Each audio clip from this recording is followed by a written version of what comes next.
But wait, he was just sheltering from air raids, right? Right. But Hitler thinks what? That he might defect to the Allies?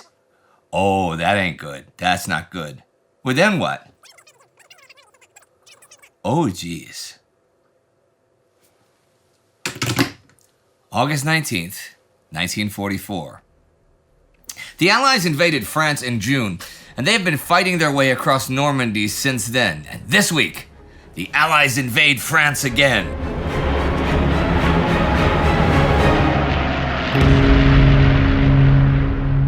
I'm Indy Neidell. This is World War II. Last week, the Warsaw Uprising was in its second week, and the Germans were brutally massacring civilians there. The Red Army could not, or would not, or both, attack the city to relieve them. Soviet attacks in the north were slowing down, but in Normandy, Allied attacks were speeding up as the Americans had operational freedom, and a large part of the German forces were slowly squeezed into a pocket. In Italy, the Allies took Florence, and in the Marianas freed Guam, but in China, Hengyang fell to the Japanese. And this week, there are an awful lot more Allied troops in France. On the 15th, Operation Dragoon begins. This is Allied landings in the south of France. 94,000 men and 11,000 vehicles land on day one. The landings are between Toulon and Caen. The operation's code name was changed from Anvil to Dragoon because planners suspected that the Germans discovered the name and what it was all about. The units landing on day one are from Alexander Patch's U.S. 7th Army. The assault force is 3 divisions from Lucien Truscott's 6th Corps. There is an airborne attack, and there are French commando attacks. The airborne is 5,000 men from a composite parachute group dropping near Le Muy, cutting off German 62nd Corps headquarters from contact with the beaches. Before all this is naval shelling and a bombardment by 1,300 planes, cutting communications between German Army Group G and 19th Army. John O'Daniel's 3rd Infantry lands in the Baie du Cavalier with battleship support from Ramillies. William Eagle's 45th Infantry lands at the Baie de Bouillon with battleships Texas and Nevada supporting. John Dahlquist's 36th Infantry lands supported by battleship Arkansas. In addition to land-based planes, there are 216 fighter planes in support from 2 American and 5 British escort carriers. There are 20 cruisers and 31 destroyers also in support, and 4 more cruisers and 60 more destroyers are running escort duty. The naval element is under Henry Hewitt. There is very little resistance to the landings this day, and those invading take but 183 casualties. Donald Somerville writes that Winston Churchill is here to observe things aboard a destroyer, but seems to grow bored by the lack of action, according to his memoirs. The Germans in the south of France have Friedrich Wyss's 19th Army, made up of 7 pretty poor quality infantry divisions, 4 of them static divisions without mobile assets. It does have the better trained and equipped 11th Panzer Division, but this army covers the entire south and east of France, and they are nowhere near enough to stop this invasion. On the 16th, Jean de Lattre de Tassigny's 2nd French Corps lands and passes through the American forces, consolidating the beachhead. The Allies gained 30 kilometers by the end of this day. On the 17th, Saint-Raphael, Saint-Tropez, Fréjus, Le Luc, and Saint-Maxime all fall. There is still little resistance. That evening, OKW orders Johannes Blaskowitz's German Army Group G to make a northward general retreat. That's 19th Army and 64th Corps, who have been on the Atlantic coast. 250,000 men hit the road, leaving behind over 50,000 in various garrisons like Marseille and Toulon. The marchers are to link up with Army Group B north of Dijon and make a defense line from the Channel to the Swiss border. The distance to cover is nearly 500 kilometers, so this is an epic march. On the 18th, U.S. 6th Corps is heading for Aix-en-Provence. The French attack along the coast to Toulon and eventually Marseille. Also, there is an American advance northwards towards Gap, and some American tanks are 80 kilometers from the beaches. The Allies are still gaining an awful lot of ground in northern France this week too, though facing far more resistance. The Wehrmacht stood on the brink of the precipice, with Patton coming up from Argentan and Crerar coming down to Falaise. Only 15 miles would separate the two spearheads. The Allies were on the verge of trapping the entire German force in a fantastic Kessel, an encirclement the size of an army group, a remarkable one-shot destruction of the entire German force in Normandy. From there, who knew? Smooth sailing on to Germany, the collapse of the Wehrmacht, and perhaps the Hitler regime, an end to the war within weeks?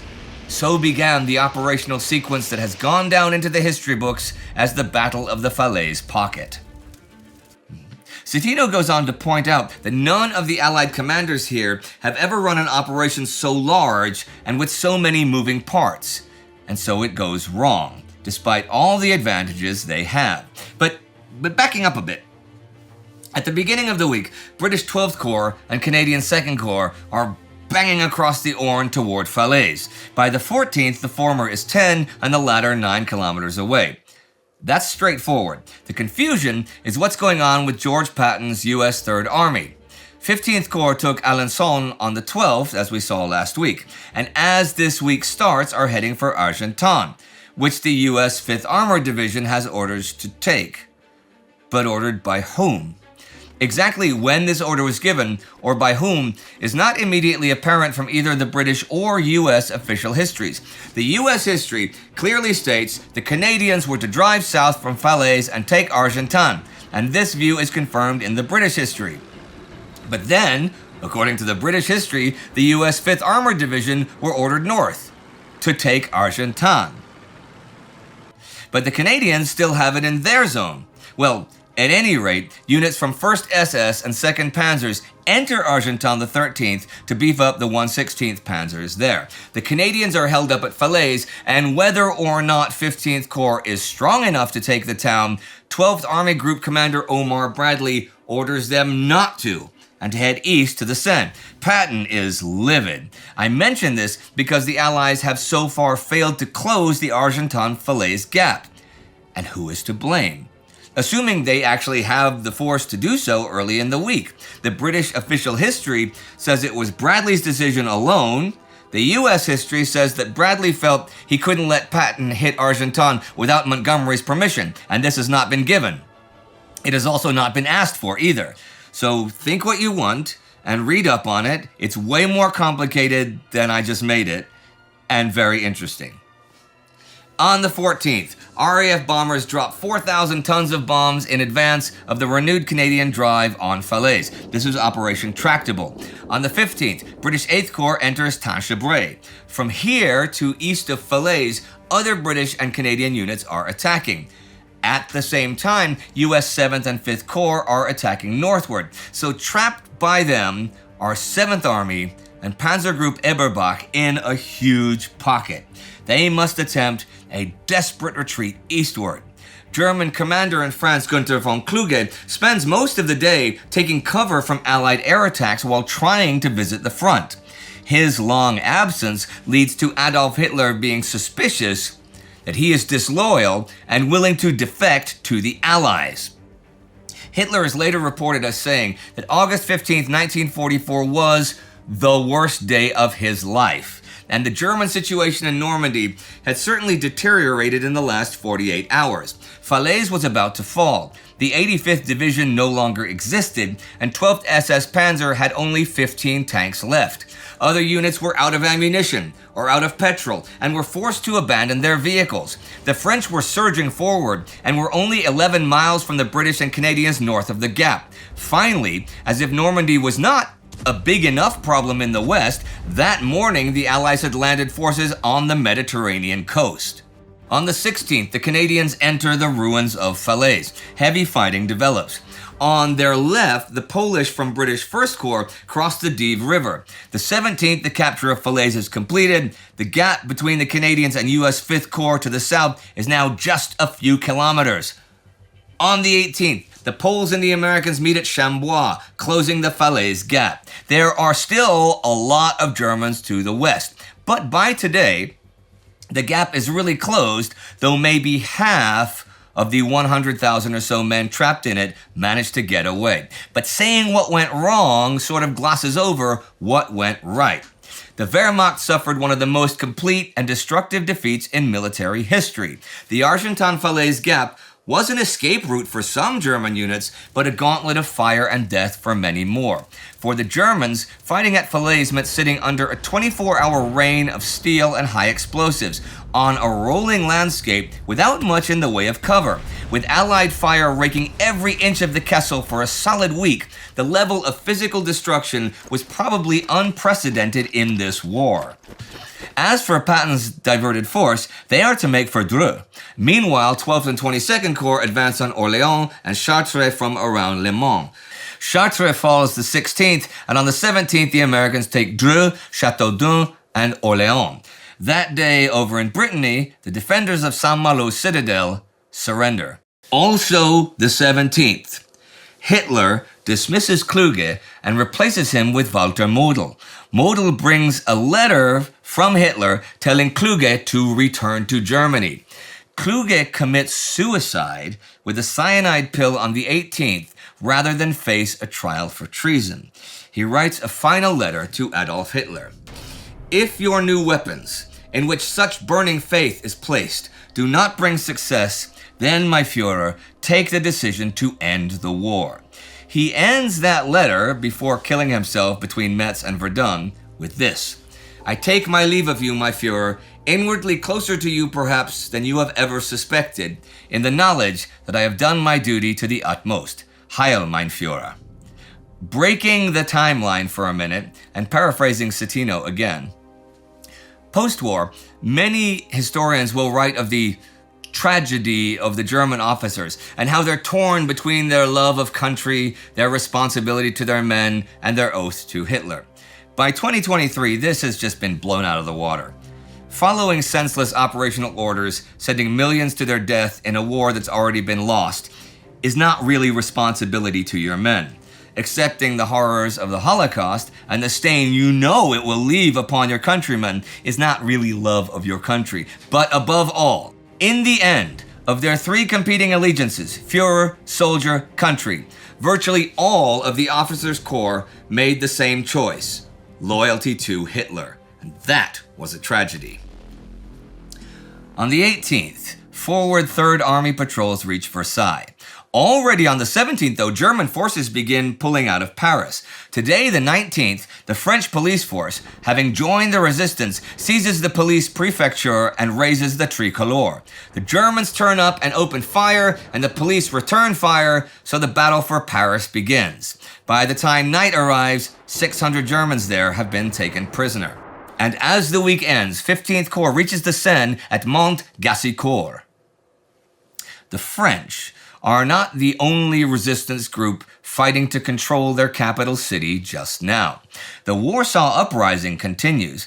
Now, on the 14th comes the British reply to the Polish request for a declaration of combatant rights for the Polish Home Army. It points out that there are unfortunate consequences for the decision to start a general rising in Warsaw without any prior consultation with His Majesty's government. Says that arms drops flown in from Italy will be hard to do, though they will continue, but that there is no way they're going to parachute in any troops. It says the Poles should cooperate with the Soviets, but that the Soviet general strategy prevents the Soviets from immediately moving against Warsaw. For all its cold comfort, the British suppositions about Soviet operations in Poland were not mere idle speculation. Soviet plans turned on possession of the line formed by the major rivers, the Vistula, the Narew, and the Bobr, with the Bug-Narew theater forming a vital objective of its own. Having failed to implant themselves in this area by mid-August, the Soviet armies were hamstrung before Warsaw. Having said that, by the middle of this week, Joseph Stalin's attitude has hardened but bad against the Poles. On the 13th, Prime Minister of the Polish government in exile, Stanisław Mikołajczyk, again asked for Soviet assistance, and Stalin tells him that, after a close study of the problem, the uprising is a reckless adventure causing useless victims among the inhabitants. In view of the foregoing, the Soviet command decided openly to disclaim any responsibility for the Warsaw adventure. This causes both the British and the Americans to want to talk to Soviet Foreign Minister Vyacheslav Molotov, but he is unavailable. Molotov's deputy, Andrei Vyshinsky, tells them the 16th that if they want to drop stuff into Warsaw, go ahead, but the planes used cannot afterwards land on Soviet territory. Today, the US State Department tells Ambassador Harriman not to hassle the Soviets about this because it might mess up the shuttle bombing program. Okay, there's a bit more to it than that, though. The landings in the south of France are also a blow to the Poles. With all the 15th Air Force resources committed to Operation Dragoon, there is nothing to help the Poles with. This Operation Dragoon, the diversion of troops to which had earlier undermined British plans to pursue a more vigorous military campaign against the German armies in Italy, now also took its toll on Warsaw. But there is active fighting on the Eastern Front as well. On the 18th, 3rd Baltic and Leningrad fronts advanced both north and south of Lake Peipus. Andrei Yeremenko's 2nd Baltic is fighting all week in the Gulbene-Madona-Luban triangle with no real success. As for Ivan Bagramian's 1st Baltic front, on the 17th comes a counterattack by German Army Group Center against it towards Šiauliai to prevent Riga from being cut off. Already the 16th is an initial German move to pin down Soviet force southeast of Šiauliai before the main attack from the west begins. Then the 17th, 300 German tanks and assault guns attack. They penetrate Soviet positions and reach the western outskirts of Šiauliai, but Bagramian rushes in armor and artillery. An attack on Jelgava begins already the 14th, with 180 tanks advancing 15 kilometers. Both the attacks on Jelgava and Šiauliai are contained, though, after days of heavy fighting by 52nd Army and 2nd Guards Army. But at the north of the Soviet salient, Battle Group Strachwitz takes Tukums. This opens up communications between Army Group North and the rest of the German army, even though it's pretty tenuous. As for Šiauliai, once Soviet 5th Guards Tank Army and 16th Latvian Rifle Division arrive there the 18th, the offensive is over for the Germans. Still, the Soviet drive on Riga had been halted. In 50 days of fighting, the 3 Soviet fronts, assisted by the left flank of the Leningrad front, wrested only half of the Baltic territory from Army Group North, but had prevented it going to the aid of Army Group Center. Schörner broke open the 25-mile corridor through Tukums, but he had not dislodged Bagramian or significantly affected the situation in Courland and northern Lithuania, nor had he averted the great and growing danger facing the Army Group. Withdrawal from Estonia and Latvia, which must be a hazardous business now that only the Tukums Gap remained, could no longer be avoided nor delayed.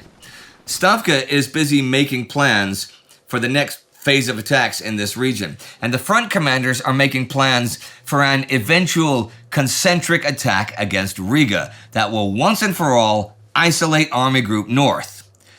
And just a bit to the south, the Red Army reaches the East Prussian border, but it is well defended, and the front is settling into static shape.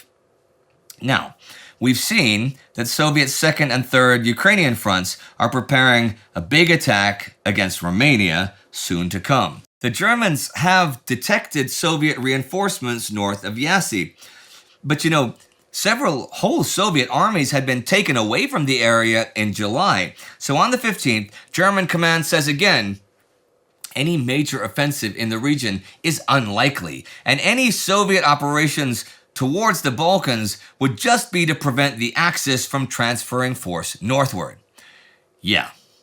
By August 18th, the signs of much increased Soviet activity were as unmistakable as they were disturbing. Colonel General Friesner reported to OKH that now was the time to order German forces back to the line of the Carpathians, for a major attack against Group Wohler, northwest of Jassy, was pending, and a supporting attack against Group Dumitrescu must also be expected. It was also at this time that Army Group Command realized that those mobile formations that Antonescu demanded and Friesner hoped for were never going to materialize. All Friesner could do was issue a call to his mixed bag of troops, urging a fight to the finish in which German troops would stand shoulder to shoulder with our tested Romanian comrades. Well, we'll soon see about that, for the guns of Rodion Malinovsky's 2nd Ukrainian Front are set to fire at 6 o'clock, and those of Fyodor Tolbukin's 4th at 8 o'clock tomorrow morning. So, that begins next week, while one Allied campaign ended last week. The Marianas campaign is over, and the mopping up has begun. In the land battle of the Marianas campaign, as well as the New Guinea campaign, the Americans fully appreciated how skilled and resourceful the Japanese army was on the defensive. They also understand that it was capable of unorthodox and unbridled warfare, such as sudden mass suicidal attacks. Here it played out in a wider context with larger consequences. Nearly the entire Japanese garrisons on the 3 islands, Saipan, Tinian, and Guam, had been killed, a number approximating 56,000 men. They killed or wounded 23,795 American soldiers, of which 19,272 were Marines. Had it been worth it? Aside from giving the Americans air bases for bombing Japan, it had conferred dominance of the vast central basin of the Pacific with direct access to the eastern face of the Philippine archipelago. So the fighting there might grow in scale. But in Northern Europe, it might shrink, depending on Finland. On the 17th, OKW Chief Wilhelm Keitel heads to Finland and personally decorates Finnish Army Commander and now Finnish President Gustav Mannerheim, desperate to keep Finland in the war. But Mannerheim says that the Ribbentrop Pact of June 26, that Finland would not conduct peace negotiations without German approval, was never ratified by the Finnish parliament, so it's a dead letter. Next week, on the 25th, the Finnish minister in Stockholm will formally ask the Soviets to receive an armistice delegation in Moscow. Moscow will set out terms for this. Finland must totally break with Germany, and all German troops must leave Finland by September 15th. Should the Germans resist this, the Finns must disarm them and turn them over to the Allies as POWs. These conditions are set, by the way, not just by the Soviets. The British and the Americans also agree to them. But that is in the future, and I'll cover it all eventually. For now, this week of the war is over. A week of Allied gains all over France, uprisings in 2 occupied capitals, and Romania about to be in the firing line. Oh, and on the 14th comes the Fort Lawton riot, which you can get the details of on our Instagram day-by-day coverage of the war, which you can also find under the community tab. As Colombo says, there is just one more thing. On the morning of August 17th, 2 Soviet infantry battalions reach a stretch of the river Sheshule. They are commanded by Georgy Gubkin and Pavel Yurgin. A small group of men are sent to cross the river over a narrow bridge into the little town of Shirvind. Sergeant Alexander Belov then raises the red flag. Why does he do this? Because Shirvind is in East Prussia. Shirvind is in Germany. The Red Army, the Allies, have crossed the German border.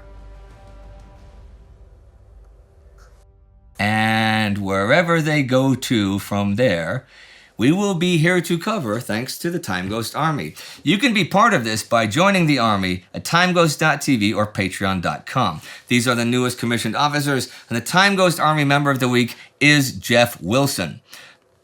You know, Joachim von Ribbentrop, Nazi Germany's foreign minister, had another pact a few years ago, one that the Germans broke. If you want to see more about the Molotov-Ribbentrop Pact that set the stage for the immediate attacks into Poland in 1939, check out our Between Two Wars episode about that right here. Do not forget to subscribe. See you next time.